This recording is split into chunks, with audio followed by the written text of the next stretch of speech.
Yeah. Right there. I need to Yeah, Katie sits here. things to make that Yeah. change for myself as well. Procedures. Cue assignments. Let's get all my assets out of my personal name too. Hey, how are you? Good to see you in person. Yeah, it's great to see you too. And not at Whole Foods, but actually. Yeah, exactly. I'm bad. On my way out the door, yeah. We got a sign-in sheet by chance?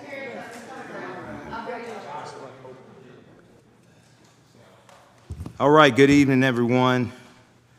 We are ready to call our Akron Citizens Police Oversight Board meeting for June 18th to order. We'll start with roll call. Anaskevich. Here. Castle will not be here. Costa. Present. Krabs. Here. Elton. Here. Hawkins. Here. Peoples. Richards. Here. Weems. Here. Boyd is here. Can I get a motion to accept the approval of last meeting's minutes? Motion to accept. Get a second? Second. All in favor signify by saying aye. Aye. All right, any opposed? Motion passes. At this time, we want to welcome our new Akron Citizens Police Oversight Board members, and congratulations to being a part of the board. Congratulations to Ms. Anaskevich for a reappointment. I'll start. Ms. Houghton, if you don't mind introducing yourself and maybe just a statement of why it was important for you to be a part of the board. If you don't mind just introducing yourself to the board and to the community and just a statement of why it was important for you to be a part of this board.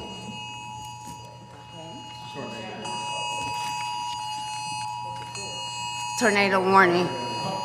Yes. Sorry. Warning. Yeah. Okay. Alrighty then. A good way to start something new. Go ahead. Hi, my name is Dr. Juanita Elton, and I am privileged to be part of this board. I wanted to be part of this board because I believe that the community and the city and the police department need to become partners. Okay. Thank you so much and welcome to the team. Pastor Krabs? I'm Dwayne Krabs.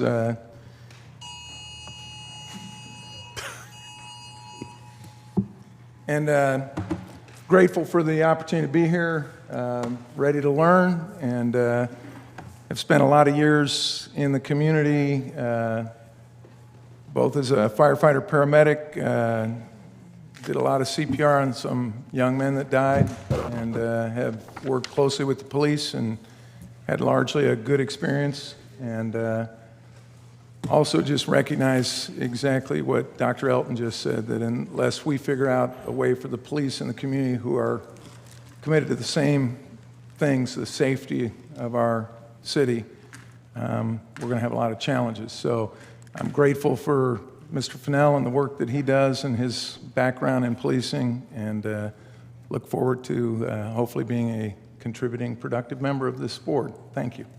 Thank you, Pastor Krabs, and welcome to the board. Mr. Weems? Good evening, everybody. My name is Christopher Weems. I'm honored to be on this board to be not the one, but to be a part of the ones who bridge the gap in this community, from the community to the Akron Police Department. I believe we have a lot of mistrust, a lot of healing to do, but I also believe that if we work together, a house divided will fall.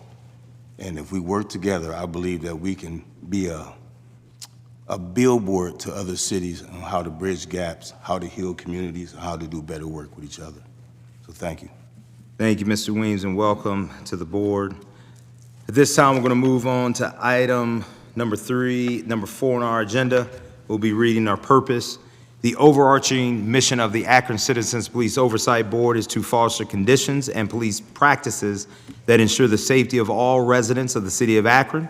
The CPOB is empowered by a new city charter provision to independently direct the police auditor, whose office reviews investigations into complaints and misconduct involving officers. The board and auditor also review every standard investigation, whether by Akron Police Department or outside agencies, into the use of deadly force by an officer. Our values, our decisions and actions are motivated by our love for Akron and our desire for all to feel safe in the community. We value unity in voice and action. We respect each other and those we serve. We seek to build relationships of trust, and we seek to always conduct ourselves with integrity. We listen to understand, learn, and lead. We strive to be inclusive of all stakeholders' voices. We value change at a system level. We hold ourselves accountable to our actions and deeds, and we hold our partners and those we serve to be accountable to their actions and deeds as well.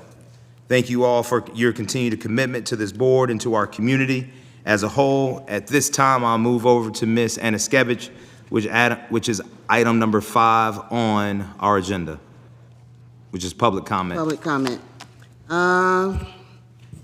Reverend Pamela Pinckney, please. Just to remind everyone, you have 3 minutes to speak. And when your 3 minutes are up, an alarm will go off. I will not interrupt you in the middle of your sentence because that's rude. But when you do pause, if you've gone over your time, I'll let you know. Good evening.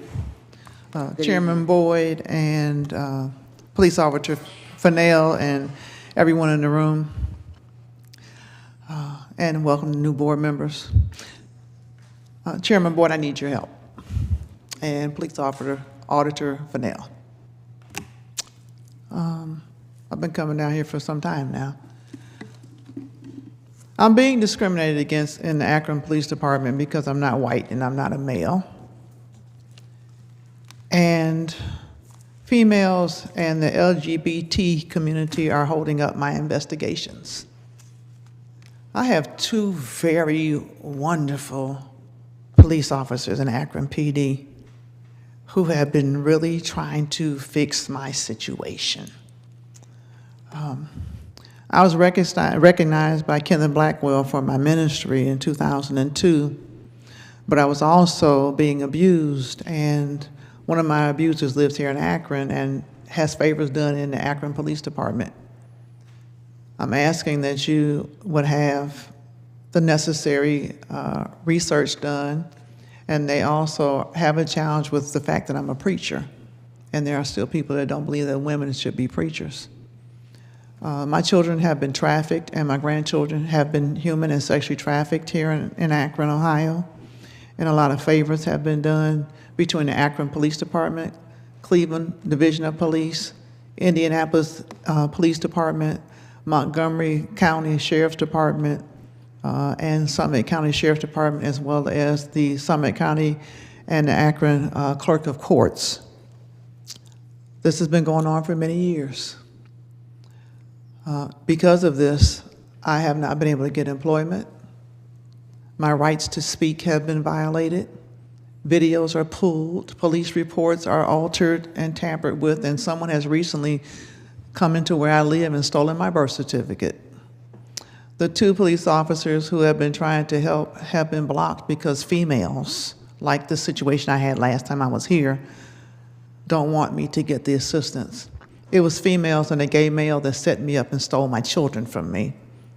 And it was a man in Cuyahoga County who put on paper that he thought I was a mental health referral.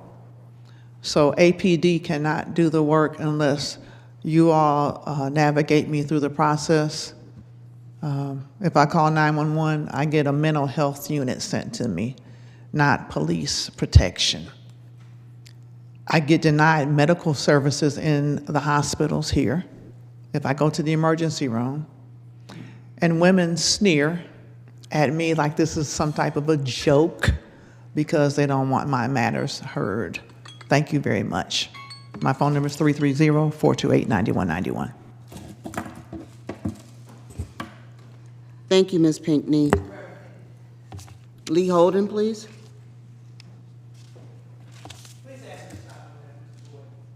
I'm sorry? Okay. What? Good evening. My name is Leah Holden. I'm a regular attender of meetings of this board and its committees in my capacity as chair of the Criminal Justice Committee of the Akron NAACP. I'm also one of the 30,475 citizens who voted to create this board and the position of independent police auditor by supporting issue 10. So welcome to new board members, and thank you for representing the citizens of Akron in this important work. I've closely followed the board's work and the work of the auditor. I am relieved that City Council has approved funding and a scope of work description for the review and revision of the Akron Police Department's use of force policy. I believe that the policy and other related policies need much more clarity than is available from the Graham Standard alone. While it's not possible to predict and regulate every situation, police work obviously entails dealing with novel and unpredictable circumstances.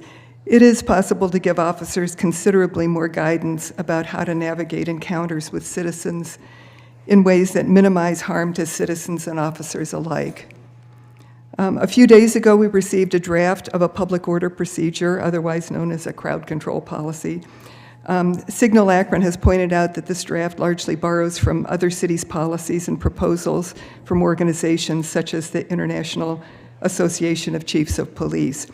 Borrowing from other sources does not bother me, as long as the policy ends up saying what we as a community want it to say, and that it protects people from violence to the extent possible. I would say the same thing about the use of force policy revision. I've been reading other cities' policies as well as recommended language from organizations such as the Police Executive Research Forum, and I think there's plenty we can gain by studying what others have done, as long as we think carefully about how possible policy changes would play out here in Akron. The proposed public order procedure offers valuable ideas about how to frame a revised use of force policy, for example, in its treatment of de-escalation. So I encourage others to read and comment on the proposed public order procedure before the August 15th deadline for input. I also encourage others concerned about the safety of citizens and police officers to study the current use of force policy, to learn how other cities regulate use of force, and to get engaged in the process of changing our policy to make Akron a safer place for all its people. Thank you. Thank you, Ms. Holden.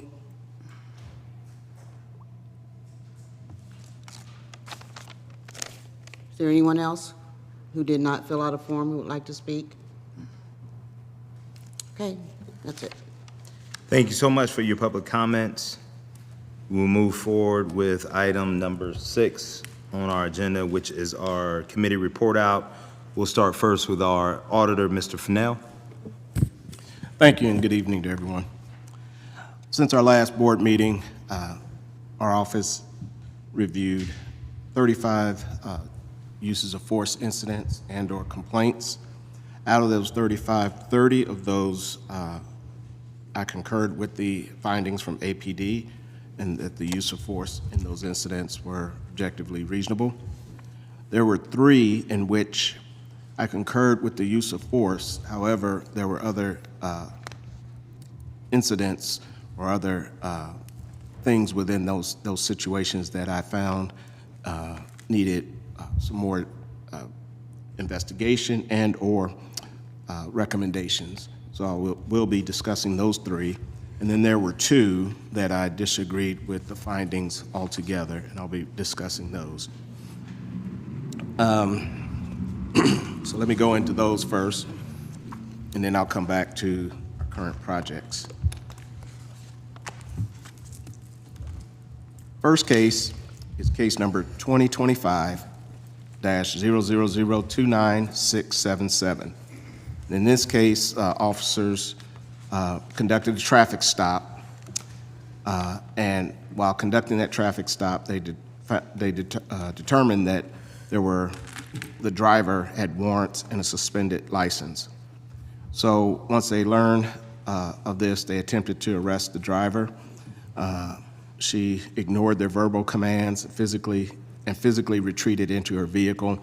The officers were able to remove her using grappling techniques. They took her to the ground and placed her in handcuffs. She was offered a medical review by the ambulance. She declined, and she was transported to the jail. Now, in this situation, I have no issue with the use of force, but the officers failed to properly secure her in the police vehicle when they transported her. Now, their reasons were because she had already struggled with them and had resisted, and they did not want to enter into the back of the vehicle to try to place her in the seatbelt. But that's in direct violation of APD policy P-2023-0-1.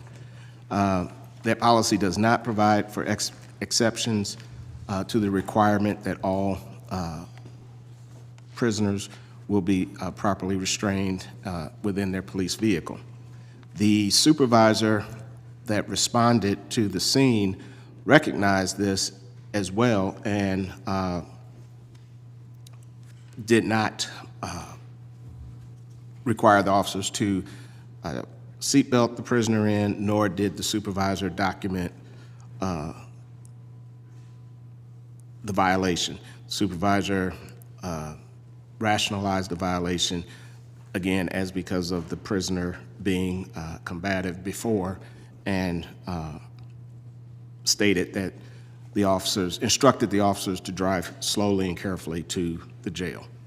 Well, that's still a violation. So I have some recommendations for that. The first is that APD reaffirm the policy requirement that all prisoners must be seatbelted.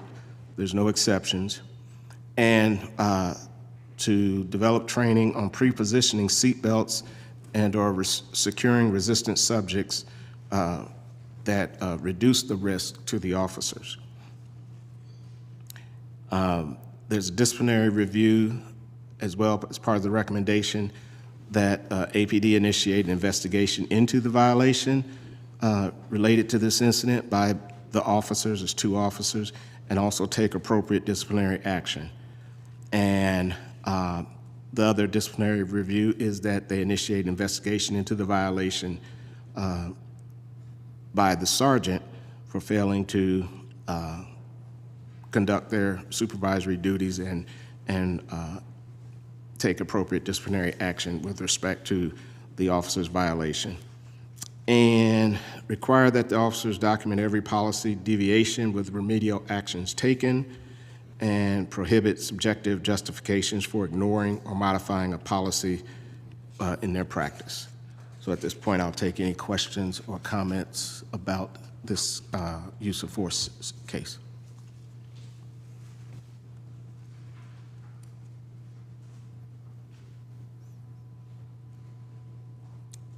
So I would need, I guess, a motion. Was the individual, the accused, were they injured during the passage? And were there any other circumstances going on during the takedown that would have detracted from the ability to fasten the seatbelt? Well, no, the individual was not injured. There was no accident. They weren't injured while being transported, and they weren't injured during the uses of force. The reason given for it, so there was nothing that would have prevented the officers from applying the seatbelts. They were reluctant and eventually did not apply them because they were concerned that they would have to struggle or fight with this person again to get the seatbelt around them, and they didn't want to take that risk that the person would not be compliant to allow them to secure the seatbelt.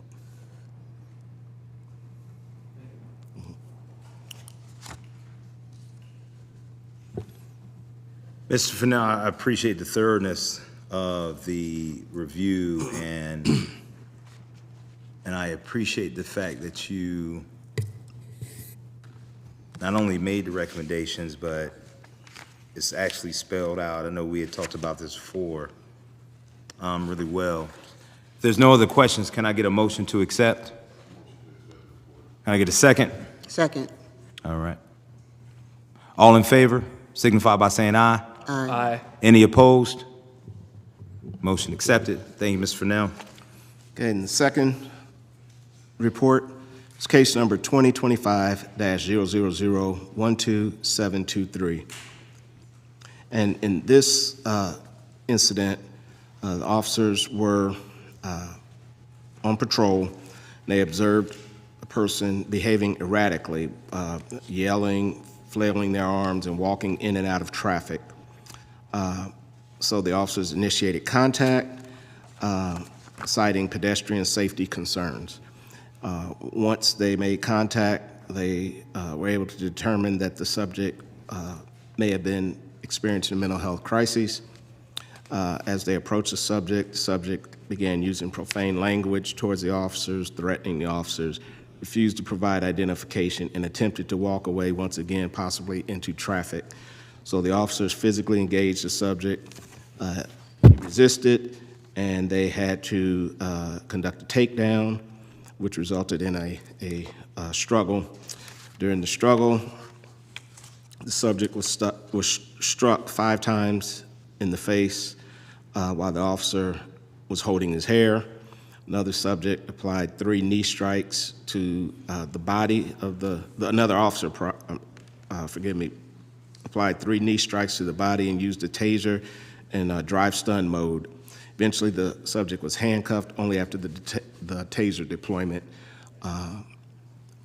So out of the force APD determined the force to be objectively reasonable.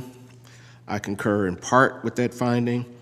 I specifically do not concur with the 5 strikes to the head while the subject was on the ground.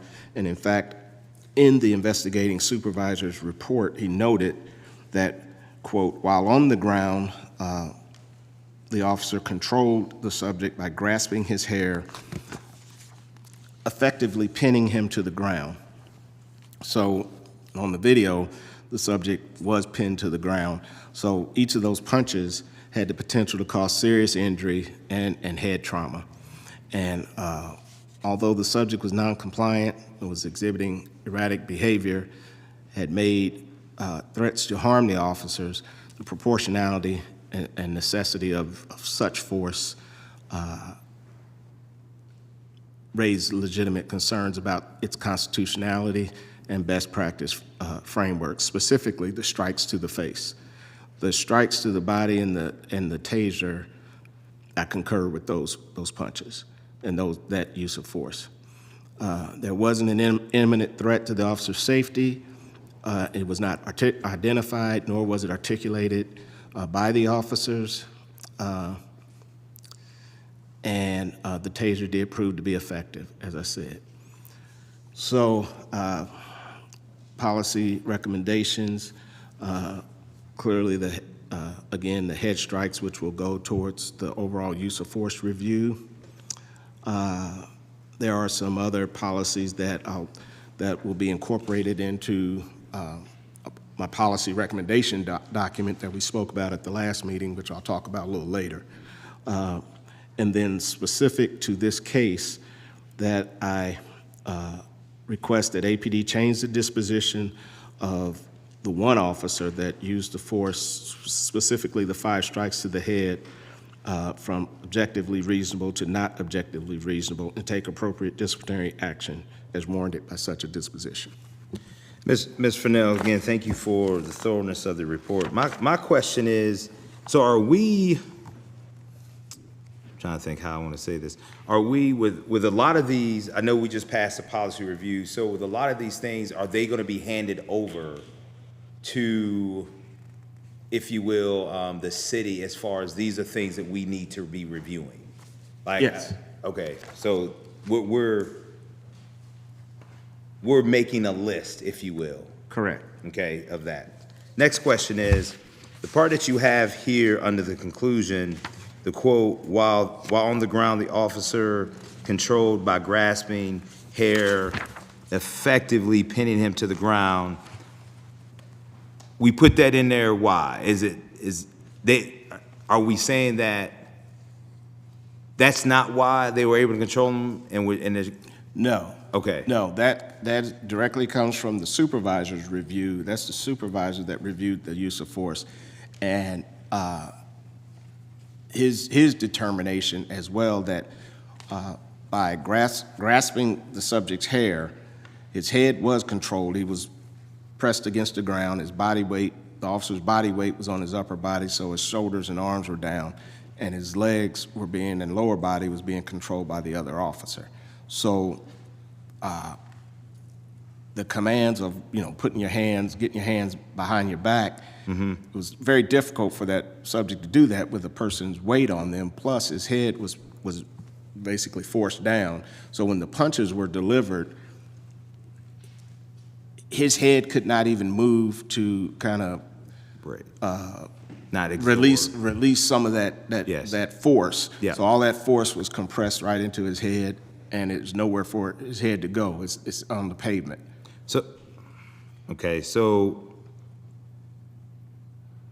because his head was pinned to the ground and then the punching ensued because his head was pinned to the ground, hair pinned to the ground, so they were punching. The 5 punches had as a result of that. Right. And I'm just trying to get a visual. And I see it in here, I just want to. And in this situation, there was no imminent threat that this person could harm anyone, didn't have a weapon.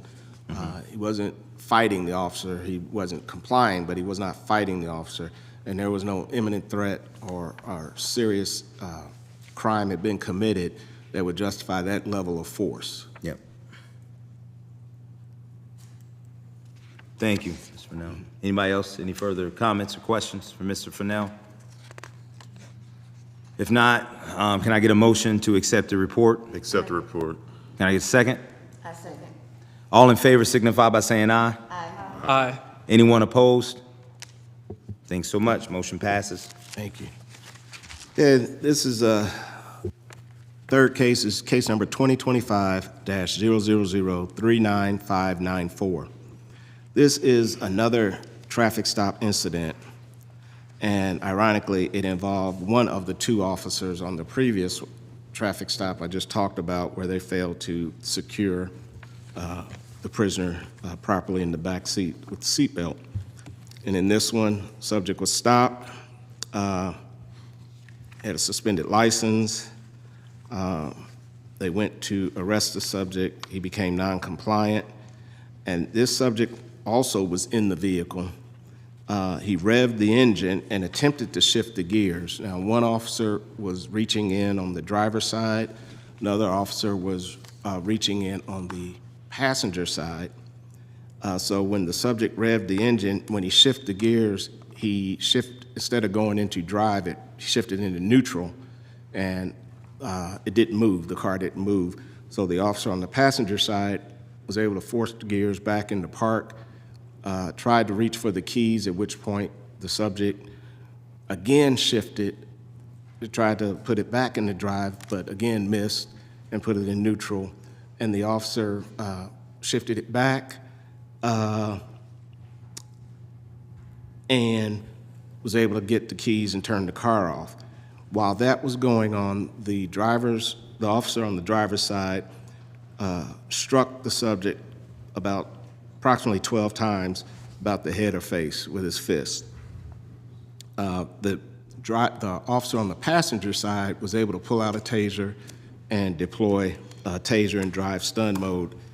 Eventually, they were able to extract the man from the car, and he was placed in handcuffs. Once he was placed in handcuffs, he was secured in the back of a police car, and again, they transported this subject without placing him in the seatbelt, again violating policy P2023-010. Now, again, the sergeant justified the failure to seatbelt him due to his uncooperative nature. Officers did not seatbelt him in, and they based this on a perceived risk of further resistance. and for the same reasons on the other is why I pointed this out. On this one, I did not have a problem with the strikes to the head because both officers were in very precarious position, and but for the person not being able to get the car and drive, he could have, if he had gotten it in drive, you know, he would have revved off and drugged both of those officers because both doors were open and the officers were within the car, hanging out of the car.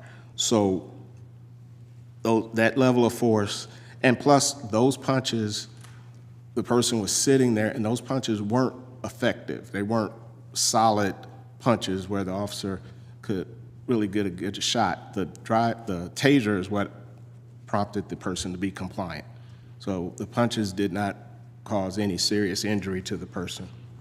But it is problematic that, again, a sergeant justifies the violation of a policy that is an absolute policy that does not offer any exceptions and tries to rationalize that policy compliance. So my recommendations, the head strikes will be viewed within the use of force review.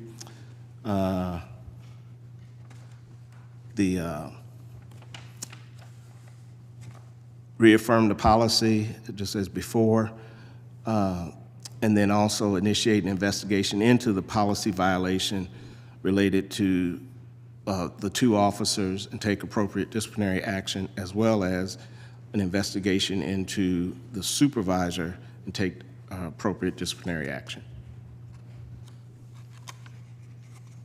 I'll take any questions.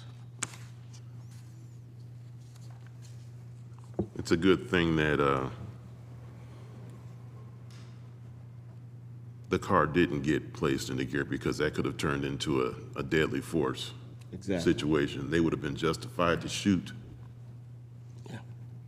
to neutralize that driver if they would have been drugged down the street. So thank God that didn't happen. Yeah. I don't have a problem with anything in this report. I don't know how everybody else feels about it, but it was well written and well prepared, and I agree with this report. Thank you. And for clarity, again, the issue is the lack of seatbelt being installed where there's no exception under the policy for officers to fail to do so based upon a non-compliant subject. Correct. The way I see it is the risk to the department and the city outweighs an issue of whether, you know, this person's going to be compliant with getting the seatbelt on. There are other alternatives. If they have to remove them and put them in a wrap, they can transport them in a wagon. You know, there's other alternatives. But no matter, even if the officers drive carefully and slowly, if someone hits that police car, now we've got a person who is handcuffed, bouncing around inside of a vehicle that could really get hurt, and that risk is going to fall back on the city for that responsibility. Notwithstanding the reality that someone could have a pre-existing injury, you know, they end up getting hurt even further, and it just creates a huge liability on behalf of the city. Correct. Mr. Fennell and Ms. Costa, when you say it falls on a huge responsibility of the city, help me understand what you mean by that. By failing, I know what you mean. I just want you to explain it Right. on the record. by failing to properly secure the individual in the police car, I mean, state law requires that, you know, you use seatbelts. APD policy is specific about always securing prisoners for transport. By failing to do that, through no fault of the police officers who's driving, even if someone hits that car, that creates a liability risk for the city financially if that person sustains injury. And most likely, since they're not secured in the car, their hands are behind their back, they're probably going to get hurt. And is this, I'm sorry. I was just gonna say, we just don't know to what degree, but Yeah. there will be an injury. Yeah, anything is always takes what that one time that it happens, right? Right. Goes back for all of us. And this is where you're saying here in your report under section number 3 of issues of concerns, the third thing, the supervisory oversight, the sergeant justifying why it was okay for them not to be buckled in? Well, yes, the sergeant, in my opinion, doesn't have the authority to justify a violation of APD policy. Okay. No, thank I you. mean, this does not rise to like an exigent circumstance where they just need to get someone in the car and go. Mm-hmm. You know, this doesn't rise to that. Understand. Thank you, Ms. Fennell. Any other comments or questions for Mr. Fennell? Can I get a motion to approve the report? I'll make a motion to approve the report. Can I get a second? Second. All in favor signify by saying aye. Aye. Any opposed? Thank you, Ms. Fennell. Thank you. And I have a couple more, so bear with me. This one is actually a complaint that our office received from a citizen. It was forwarded on to APD, and APD conducted their investigation into the complaint. The complainant was involved in a traffic accident in March of this year, and the complainant alleges that officers were rude, dismissive, and discriminatory while conducting both the initial traffic accident investigation and then the follow-up investigation when the complainant called with additional information. Complainant also alleges she was prevented from receiving medical treatment. She also alleges that her request for a family member or insurance company to tow her vehicle was denied. She also alleges that her personal property was missing from her vehicle after she picked it up from impoundment. She alleges that her request to have alternative officers respond to a theft report were ignored, and that supervisory misconduct and bias during the investigation and follow-up interactions. So investigation was conducted, and to the first allegation, officers were rude and dismissive. The body-worn camera does not show, in the lieutenant's opinion, that the behavior alleged in the complaint consistently of the behavior alleged in the complaint. The complainant consistently maintained such behavior occurred.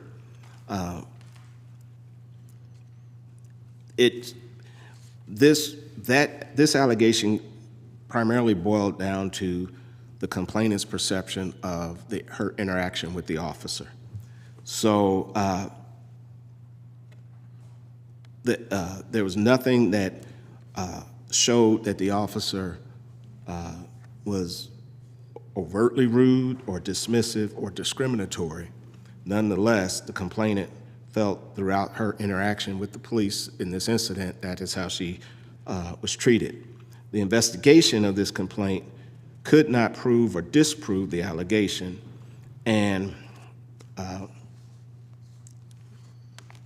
APD determined that the allegation was unfounded.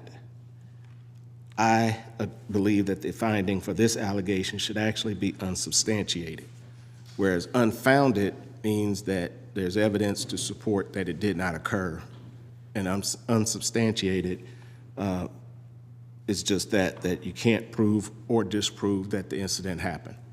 So that was my recommendation and conclusion for the first allegation. And in fact, each of the allegations, APD determined them to be unfounded. And in each of the allegations, again, you could not prove or disprove those allegations. And so my finding for each are unsubstantiated.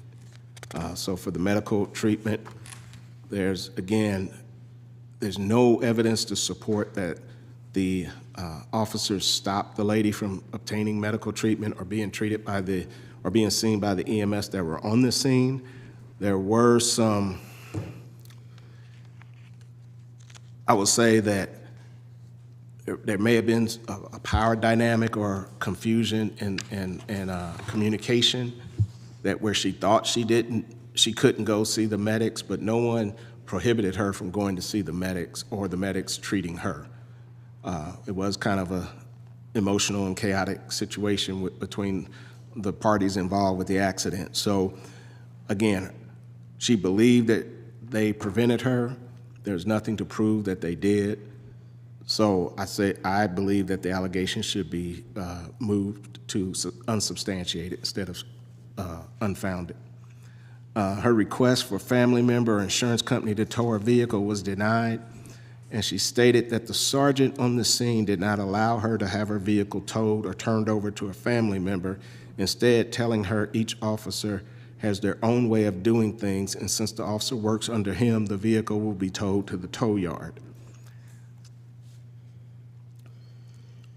Her license appeared through the system to be suspended. It was later determined that it had been reinstated in another county, but that county had not updated the system.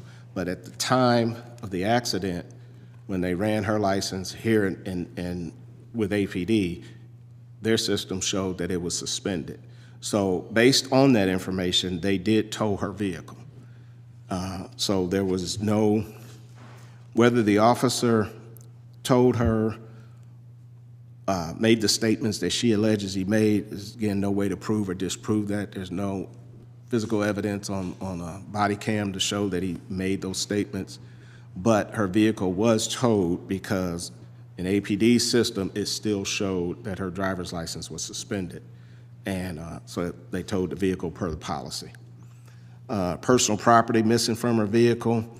The review found that the inventory was insufficient to confirm or deny her claim due to limited body-worn visibility and potential observational errors by the officer conducting the inventory of the vehicle.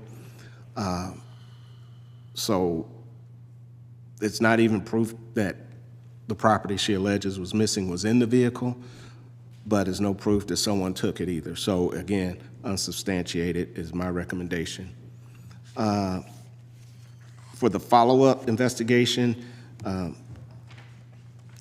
the lady had called the 911 system and asked for an officer to respond based on her allegation that property had been stolen from her vehicle. A review of the CAD system did not show that she requested different officers than the officers that had responded to the accident scene. She alleges she did. The recording does not show that she did, and the CAD system does not as well. So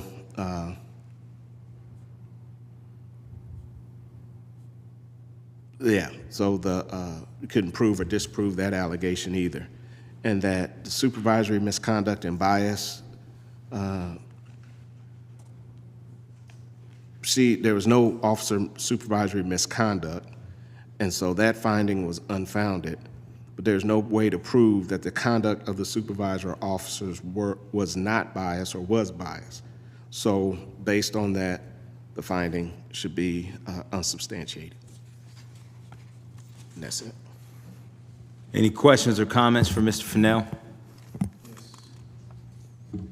So the difference between unsubstantiated and unfounded is unfounded says her complaints were not legitimate. Unsubstantiated says we really can't make a determination. Well, I don't like to say a person's complaints aren't legitimate. It's just they're complaining based on, how they feel or how they perceive it. But if an unfounded complaint means that there's evidence to prove it did not occur. A person could complain on a specific officer that they did X, Y, and Z, so that investigation into that officer and that complaint might show that officer was actually not working that day. So that complaint would be unfounded against that officer. Doesn't mean something didn't happen, but now we got to figure out who the officer is. I appreciate the distinction. It's subtle. It does strike me as the complaint was unfounded, but I hear what you're saying. I have a question. In regard to towing of the vehicle, is that truly a discretionary thing based on the officer who shows up? Like, my sister can come and get the car, but it has to be towed? Is that? I think in this instance, it was part of the policy because of the type of suspension that she supposedly had that showed up in the system. There's other instances where, yes, you could have a family member or a friend or someone, take your vehicle instead of towing it, but I believe in this instance, it required the impoundment of the vehicle. Sometimes they tow the cars and they hold them for court, depending on a suspension. Like Mr. Fennell said, it doesn't have to happen that way all the time, but through my experience, depending on the suspension type, I would impound a vehicle and hold it for court so the judge can make the determination if the car can be released back to a family member. Thank you. And I'm thinking that perhaps maybe the police were thinking, well, if you release the car to a family member and she's also driving under suspended license, the family member may just give the car back to her once she gets home or whatever. And, so that, this kind of compounds the problem. That's just a thinking out of the box thing, so. I mean, it was further confirmed that she wasn't driving under suspended license. I guess my real concern here is the recommendation in terms of real-time DMV insurance verification systems. I mean, you think about it, how many of our previous reports started off with an altercation largely based upon red tags or driver's license, which ultimately ended up with individuals going into police custody subsequently. And I mean, when we think about the real life impacts of here, I mean, she had her vehicle towed, which was then occurred at her cost. I'm sure she wasn't reimbursed for those costs. If she doesn't have a car, then potentially how are you going to get to work? I mean, there are real life implications based upon like, oh, this was a mistake on our part.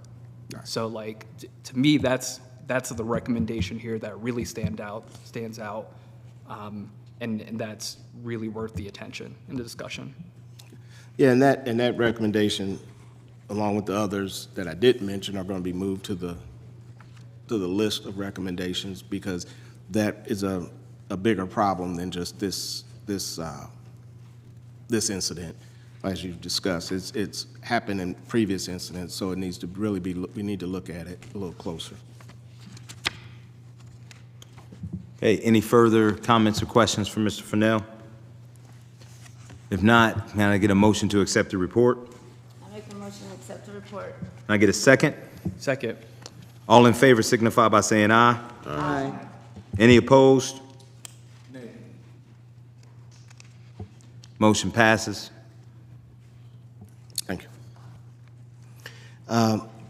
The last report is 2025-000-33127, and this occurred in March of 2025, where street narcotics uniform detail detectives observed a young male. He's a 17-year-old young male walking down the street. He had the description or the observation by the detectives was that he had one hand in his jacket pocket and the other holding a cell phone.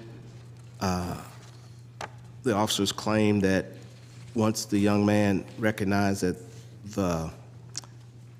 the police were watching him or driving behind him, he changed his posture, he changed the direction of his travel, and in their report they stated there was apparent avoidance behavior that suggested that he might be armed. So they approached him. As one officer exited his marked vehicle, he ordered the person to stop. The juvenile turned and began to run. There was another detective unit right behind him. So as he ran, they jumped out. So it was less than 25-foot foot chase before they tackled him to the ground. So during the struggle, the officers applied joint locks and body weight pressure. One of the detectives delivered 3 closed fist strikes to the subject's face, and he was subsequently arrested and treated for minor facial injuries. So had many issues with this. First being that, and this do not concur with the findings at all. I believe that the use of force was not objectively reasonable for the following reasons. First is the lack of specific justification for the stop. This is very ambiguous behavior that was cited by the officers. The mean temperature for that day in March was 42 degrees Fahrenheit, but there were no articulable facts or physical indicators such as a bulge or outline of a weapon that supported the suspicion. Subject was, yes, he was walking down the street and had one of his hands in his pocket and was holding his cell phone. He was wearing a hood, and you could reasonably interpret that as efforts to keep warm as opposed to being armed. There was nothing to indicate that he was armed. After he was secured by the police, he expressed his fear of law enforcement based on his past encounters with APD. As an adolescent, we've talked about this before, and the neuroscience behind that they are prone to fight or flight responses in stressful situations. So his flight was more likely driven by fear than any criminal intent. The proportionality of the force, there were multiple officers that had control of him. Officers had his legs under control, they had their body weight on his lower half of his body. The detective that struck him 3 times in the head had his body weight on the upper part of his body. And at the same time, they're yelling at the young man to show his hands and arms, but there were officers that were actually holding and pressing down on his shoulder. So his arms were pinned underneath him. He didn't have the ability to comply. And the head strikes under these conditions, in my opinion, are inconsistent with constitutional standards and APD policy in the fact that the use of force, the APD policy does not restrict head strikes, but the use of force by APD officers has to be proportional to the level of threat. And in this instance, there was no imminent threat of danger or harm. There was no indication that he had a weapon. The detective there was a body-worn camera issue as well, and the detective that delivered the strikes, who knew he was about to make or initiate officer contact, failed to activate his body-worn camera prior to initiating that contact. He was in a car with another officer. In fact, the other officer I believe the other officer was the driver. He initiated his body-worn camera prior to making contact. So Detective Woolley's explanation was that he did not have sufficient time to comply with APD policy. I don't agree with that. And several of the officers on this incident terminated their body-worn camera recordings prematurely. And I don't know if I believe that to be more of a training issue. My understanding is that this unit's recently received body-worn cameras, so it might be a training issue, but several of them turned their cameras off as they attempted to try to mute the audio, instead disengage the entire camera. So by doing that, obviously that hinders transparency and undermines the legitimacy of APD's response. So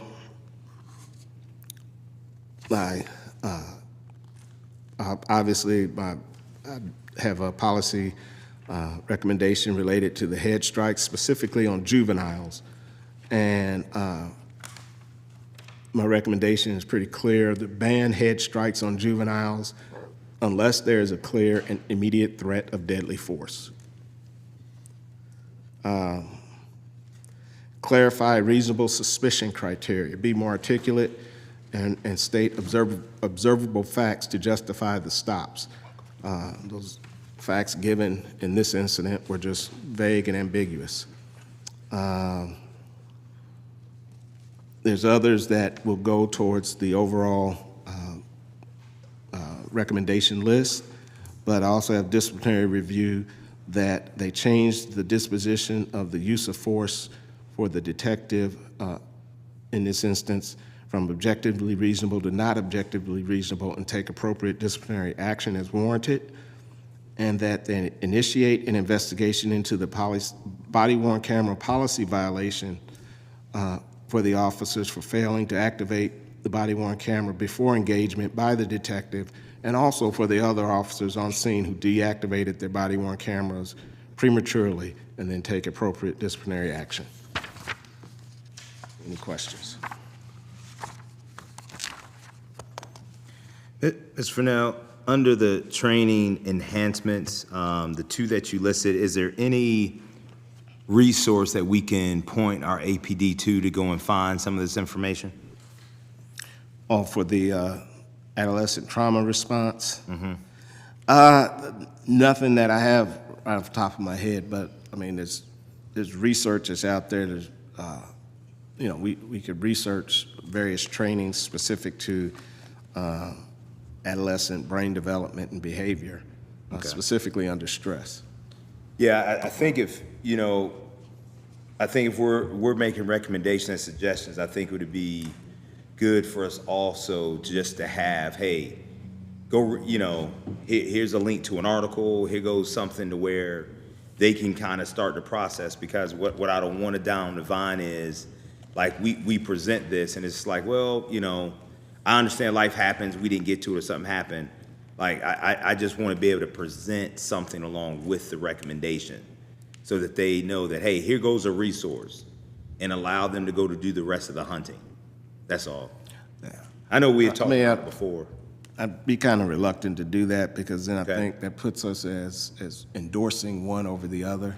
And I think generally with this kind of, I mean, you know, there's Summit County has mental health department, you know, and mental health resources, hospitals do. They have specifics with adolescents. Yeah, I'm not talking about endorsing an organization.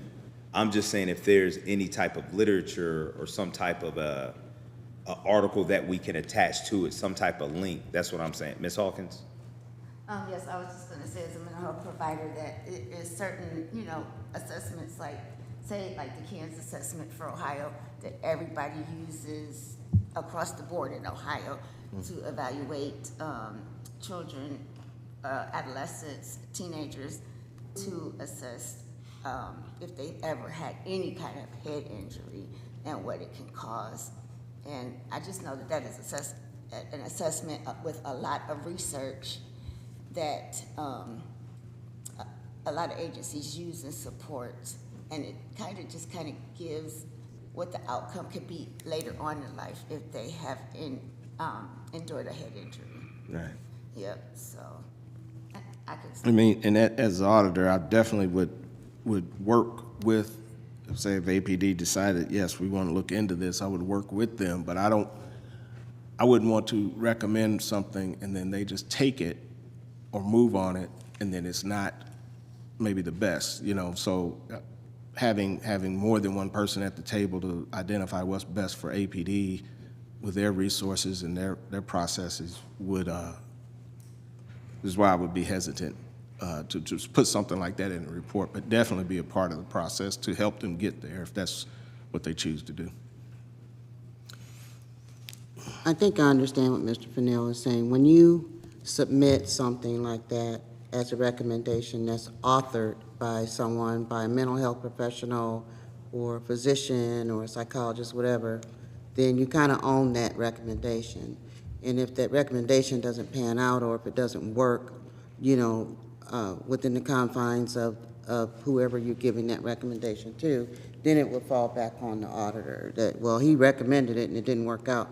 And then whoever authors that, they may or could have an issue with it as well. So I understand where he's coming from with that. Yeah. I'm not debating what's being said or disagreeing. I think we give a lot of training recommendations, but I think it would be helpful with a lot of the things that we're putting in here to have some type of link that backs up, or some type of something that backs up why we're making the recommendations based on something. That's my point. I feel like we're having a lot of these things, but there's, okay, adolescent trauma response. You know, for our mental health professionals, when I'm hearing that, what is that saying? So what is that saying? Like, it's great. It sounds really great to me, but what is it saying though? I understand what you're saying, but I also have to say, isn't it the responsibility too of the Akron Police Department to make sure that these training resources are available for their officers?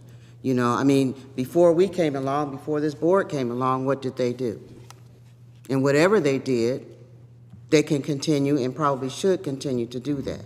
You know, it's not, that's an extra role for us that should not really be on our shoulders to handle. That should be up to the Akron Police Department to come up with. He's given the recommendations, he's saying what the issues are, and it's up to the police department to pick up on that, and in my opinion, and come up with a policy or policies to address it. If I may, I think what I'm hearing here is that Chairman Boyd is looking to, almost like in an aspirational nature, provide additional resources for the next step, right? And I think this goes to also the effectiveness of the board, right? Because we're making numerous recommendations, and it's like, how can we do more? And then, you know, how can we best tee up the opportunity for APD, Akron City Council, or those that are the policy influencer and decision makers to best then act on our recommendation, right? But that's not necessarily the duty that's for us to bear. Exactly. And I think what could make more sense is not on a case-by-case basis, but as we identify themes that are coming up, you know, repeated patterns and practices, those are then the opportunities to tee up and to identify potential, you know, perhaps it's a appendix of resources to look at, not endorsing any one policy, but more so from an informational purpose. Because I think there's a thin line to balance between us directly endorsing a policy versus us highlighting resources and tools that have been proven to be effective. Because I do want to be mindful of the, you know, our staff's time as well too. Because I mean, you can spend 3 months on one particular case trying to find and tee up a policy, right? Well, I think this discussion, and this could segue, well, let's finish with that case, and we could segue into the recommendation summary that I have for the board. Is it the same case? Oh, go ahead. Well, no, it's not the same case. I'm finished with that case. Can I get a motion to accept the report? Motion to accept the report. I get a second? Second. All in favor? Aye. Any opposed?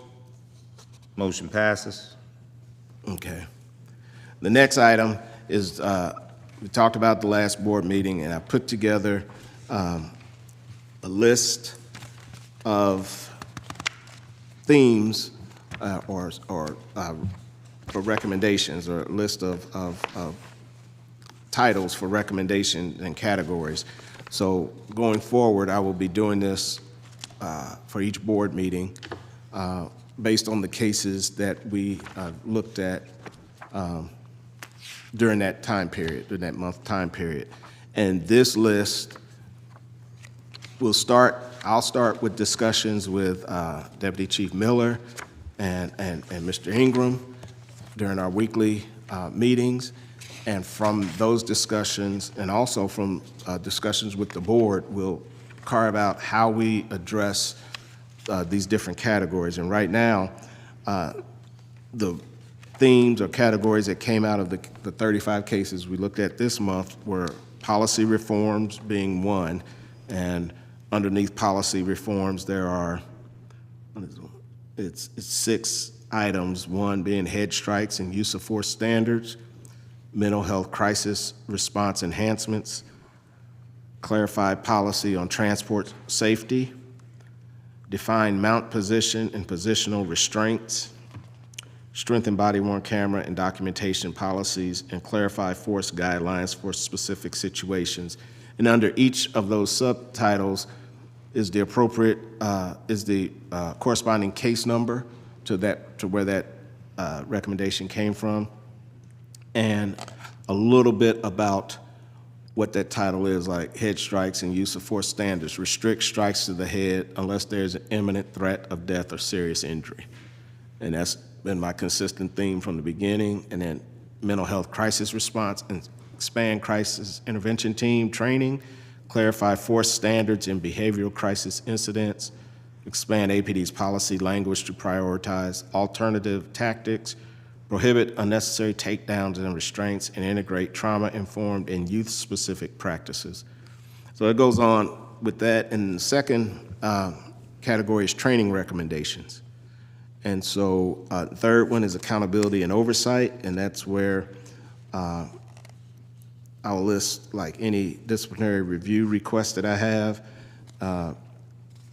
And then the last one for this month is best practices and procedural enhancements. So I think from this list to what you're talking about, Mr. Boyd, is we being, Mr. Miller, Deputy Chief Miller, Mr. Ingram, and myself can begin to have those discussions on how best to address the items under each category and begin those conversations, because they're not specific. These are all more systemic related issues, and that's where we can bring in the articles, the reports, the research to help build those policies or training changes. Awesome. Thank you, Mr. Fennell. Any other comments or questions for Ms. Fennell before we move forward?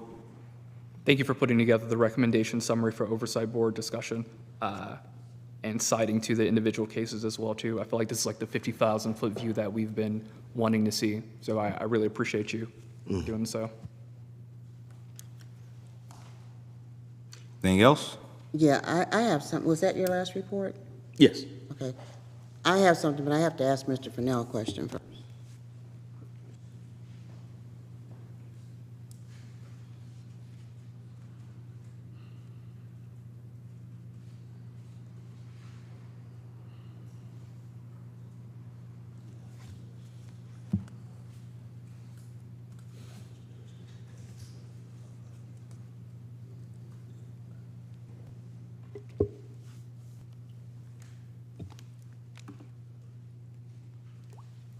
Okay.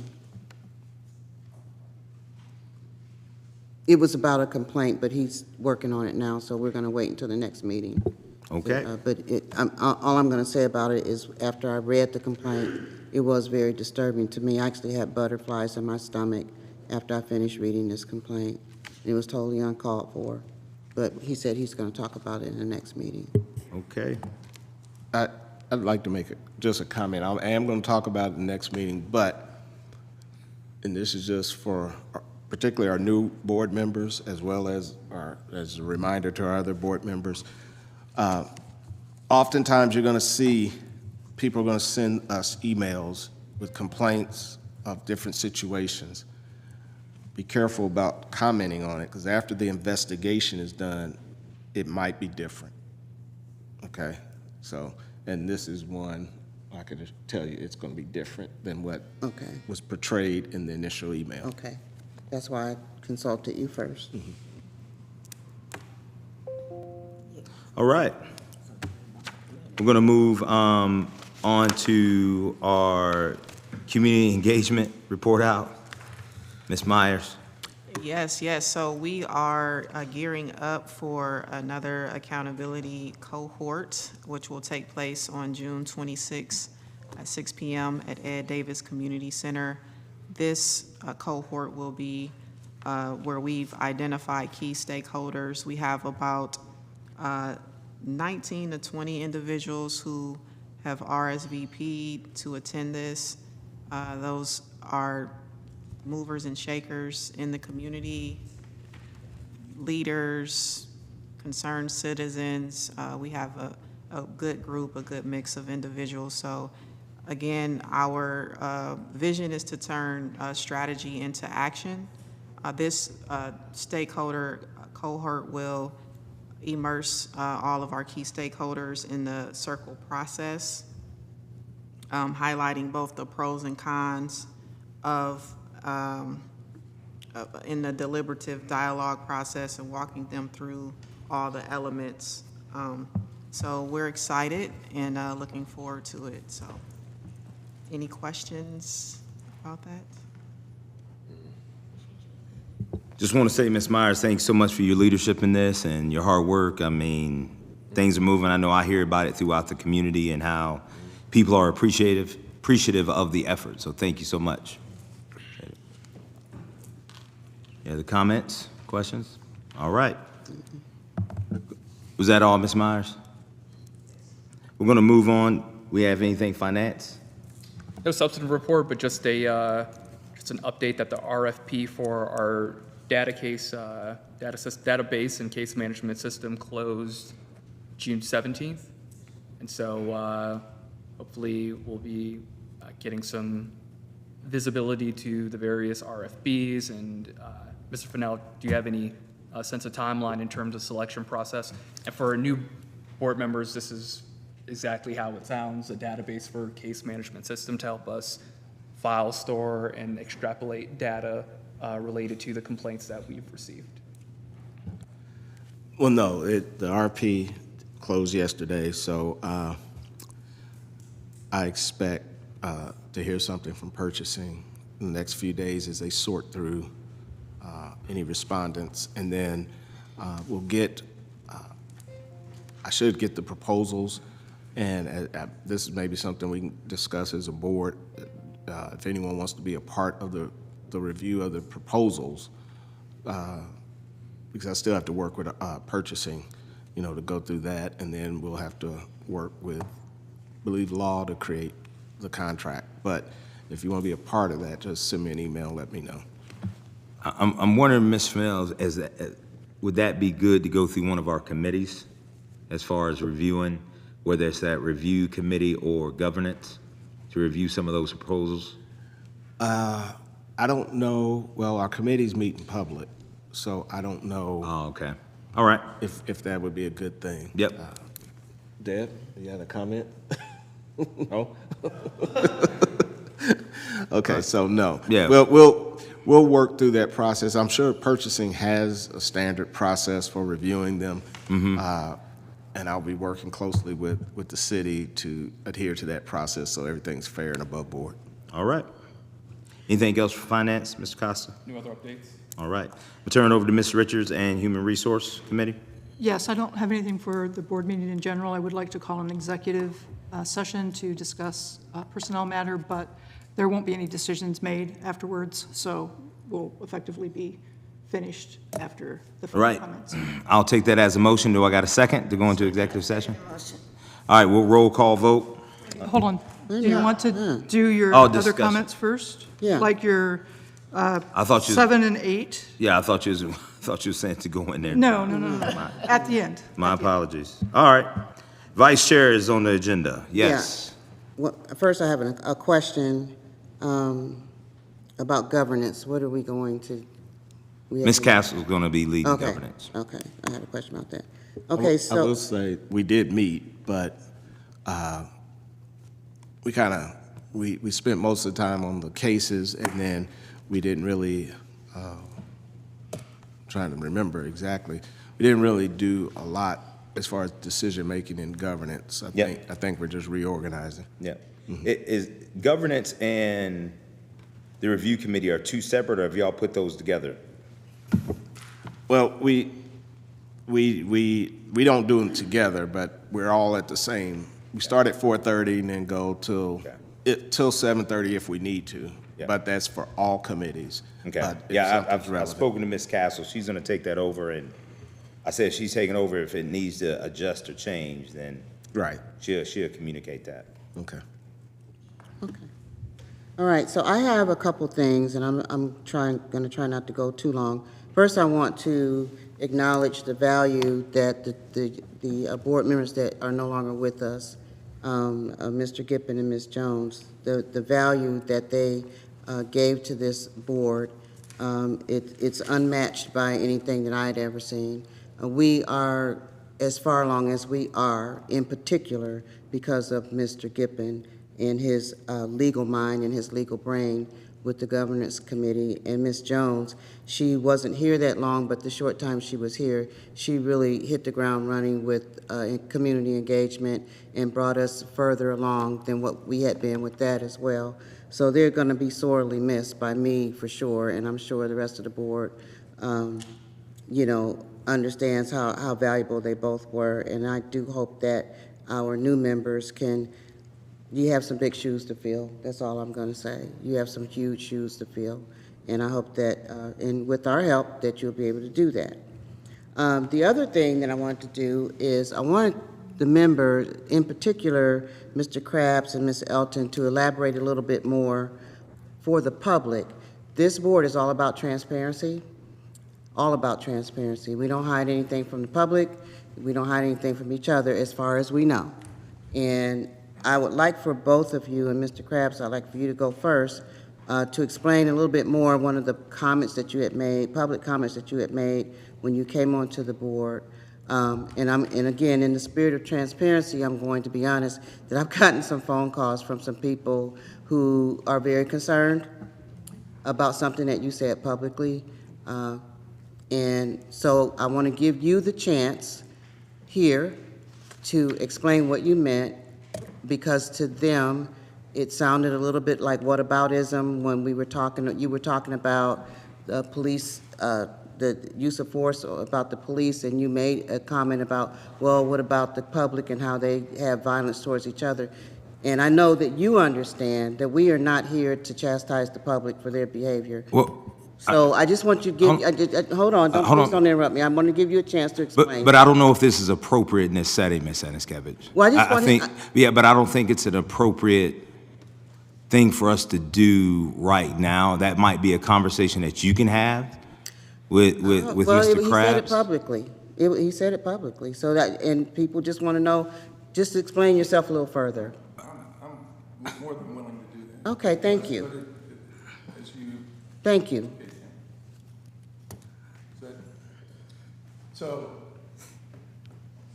I have worked for the last 28 years responding and working with young people who've been killed. I've done funerals. I've done CPR on a dozen young men who've been killed. And so death is death. And so when there's 30 deaths to every one that happens with the police, I want all 31 to stop. This board is not focused on those 30 deaths. It is a civilian police oversight board.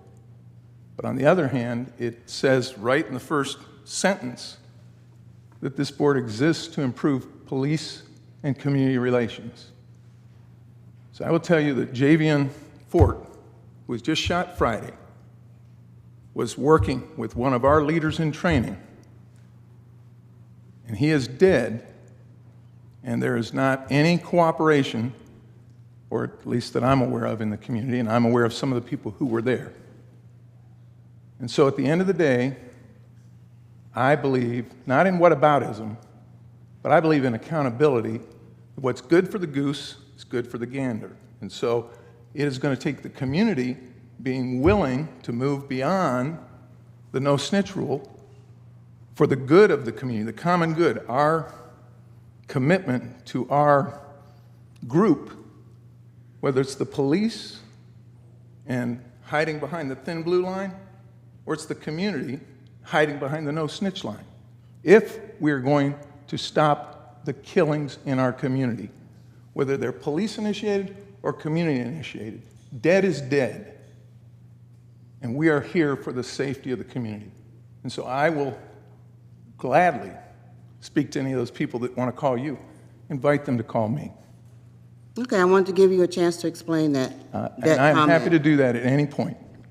I've got nothing to hide, and I'm grateful to be questioned because I have been married for 40 years, and I have been wrong, and I will be wrong in some of the things I think about this board, but I will always be for life.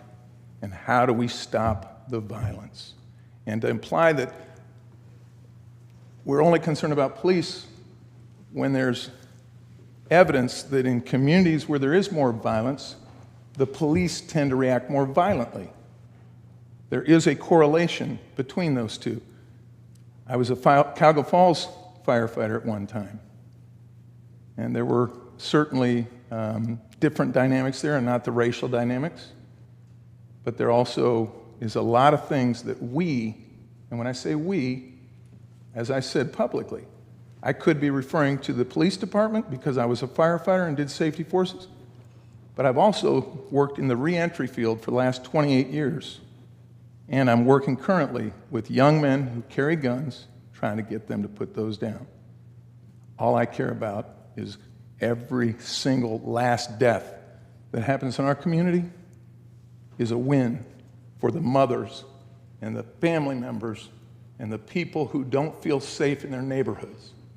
And I'm not interested in just doing procedural stuff. I want us to be accountable to see deaths in our community, both by police and by the community coming down. That's my life mission. Okay, so thank you for that answer, and maybe you might be interested in our community engagement subcommittee. Absolutely. That's the one that I would pick to be on. So thank you. Thank you for your answer. Yeah. And Ms. Elton, I just wanted to ask you if you could elaborate a little bit more on, you know, you were a police detective, and you have a brother on the Akron Police Department. If you could elaborate a little bit more on that, and if you feel that there would be any conflict for you with that. As I indicated, Could you turn your mic on? Yeah, Jamie. As I indicated when I spoke before council in public comments, I am a retired officer and detective. Yes, I have a brother on the police department. I'm not exactly sure what you're looking for. I'm not looking for anything. I'm just trying to give the public, some of the people in the public, what they asked for. They just want you to elaborate a little bit more and make them feel a little bit more comfortable, that's all. Well, I don't know that I can make them feel comfortable. What I believe is that police, and I'm retired, I can be more than just police. I've been away from policing since 2011, I believe. That's when I retired. Because I'm a retired officer does not mean that I cannot be or I am biased against the community. I agree. When I spoke to council, what I believe is that, again, my mother raised us to be of service. My grandfather in the 1960s stated that he would not live in a city without the police. People on this board, council, and even in the public, they can wish the police away, but the police are not going away. Nor should they. So we have to work together. I believe that, or I wouldn't be on this board, that community engagement is important. When I first came on, there was an officer-involved shooting. Those officers are alive because of the community. So there are people in the community that believe that police should be held accountable. I do too. Sure. But I will again say, I don't believe that we should have animus toward the police. Absolutely. We have got to work with the city, the police, this board, or there is no hope for coming together to make this city better. And I'm so glad that you said that, because I do think that there's a misconception out here with some people that we are here to hate on the police, and that's so far from the truth. I too worked for Akron Police for 12 years, and I felt like probably the same way you do, that gave me a unique, it put me in a unique position to be on a board such as this, because I worked for the police, Akron Police for 12 years, and then I worked as a federal investigator kind of on the other side. I worked for the people who the police arrested. And so that gave me a wide view and a great perspective on all types of police work, law enforcement, judicial system, the whole 9 yards. So I'm happy to hear that we're on the same page with that. You know, I have always said that my goal on this board was to build a bridge between the community and the police department, because the police are part of our community. We cannot function without the police, you know, but they are also sworn to protect and serve, and this board was created to make sure that they stay accountable to that. And I know you, with your background, you know just as much as, well, you probably know more because you were an active detective, but we both worked for Akron Police, so we know what some of the systemic issues were there. And I appreciate both of you explaining yourselves, because, you know, again, we're all about transparency here, and when people start calling me and emailing me, you know, about things like that, you know, I felt like it was just important and prudent to just let you speak for yourselves and not have me speak for you both. So I appreciate it. Well, I will also second Mr. Krabs. If they want to speak directly with me, the community members, please have them contact me. Sure, absolutely. Yep. Okay, thank you both. All right.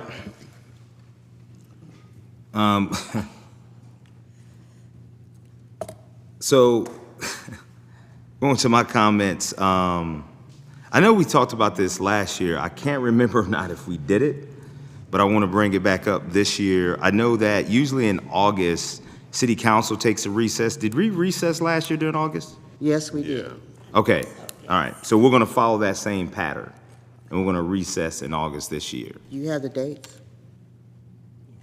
We just It's just won't whenever meet. council's not. Yeah, we just won't meet the month of August. All right, and so, Well, does that include committee meetings as well? Because I'll need to, I've reserved some rooms. I just need to release them if. yeah, I think we went with committees as well. Yeah, we'll recess. Okay. So I'll, in month of okay. August. I'll Yeah. release those rooms if they're just rooms at the library, but I don't want to reserve them if I'm not going to use them. Yeah, thank you, Mr. Fennell. I'm sorry, I missed that. We will or we won't? We won't. Okay. We'll recess. So it'll be August the 20th. We won't have a meeting on August Correct. the 20th. Thank you. Correct. Also, Ms. Richards, I know we talked about it at the last special meeting, but I don't know if you want to mention it now publicly as well, because we have people here. Yeah, I will be resigning from the board. The July meeting will be my final meeting. I will be moving out of state, so they frown upon being on this board if you're not in Akron. It's been a great privilege to be a part of this board. I'm really proud of the things that we've done. I'm so grateful for Anthony and his work and his leadership, and I'll miss everybody. Yep. Thank you so much, Ms. Richards. You have, just like. When are you leaving, Barb? When's your last meeting? July will be my last meeting. Oh, Yeah. Thank you so much, Ms. Richards. Similar to the comments of previous board members, you were part of the original, so thank you for all your hard work and your commitment to this board, and also the sacrifices that you and all of us have made to continue to be upon it. But we wish you well moving forward, and congratulations. All right. Also want to take a second just to acknowledge and just compliment a couple of officers. We had Officer Black and Officer Dugan. We were out, as most of you know, I'm the head coach over at Garfield High School, and so I think it was on Monday, there was a couple of officers standing out there, and I'm like, okay, is everything all right? They said, yeah, we was just riding by, we patrolled this area, and we wanted to stop out. And so they stopped out and stayed at our training session the whole time. They were out there for a couple hours with our guys, and Deputy Chief Miller, they was actually ran with our guys with all the stuff on. So they were out there sweating, and it was really good though. And then they took the opportunity to talk with our team, and I know I sent you, Deputy Chief Miller, and also Chief Harding, just some of the photos, and you know, totally uninvited. They just saw us out there working and decided to stop. So we really appreciated that. It was good. I think both of them were there. They've been officers for a year and a half, coming up on 2 years. So really appreciate that. have them stop by the pickleball court one day. Get involved. So at this time, can I get a motion? Oh, we already received it in your email, so,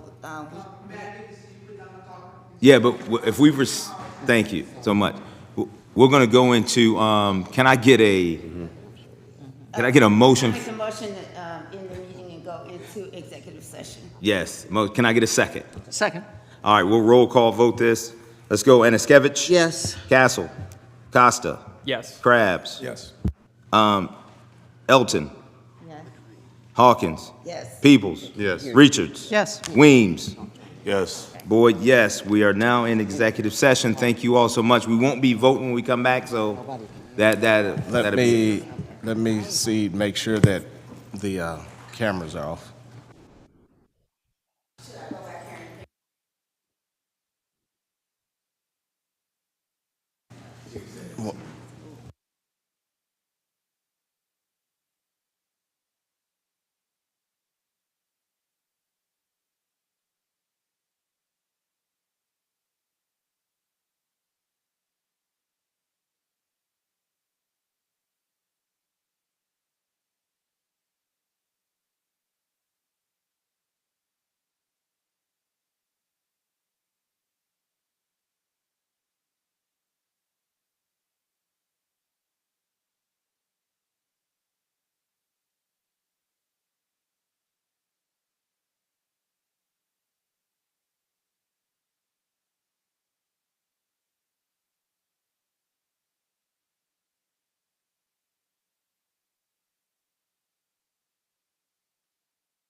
Yeah, I won't be here next month. Okay. I'm gonna be in Europe for a wedding. Congrats. Yours? No. No, no, congrats. Yeah, I was gonna give my girlfriend a ring, but I think I'm gonna wait till later in the year. All right. It also seems weird to propose like at Yeah, a destination exactly. wedding, like it's just kind of like real turkey. Did he say we're back on? All right. Can I get a motion to adjourn? Motion. Can I get a second? Second. All in favor signify by saying aye. Aye. Any opposed? Hey, have a great evening.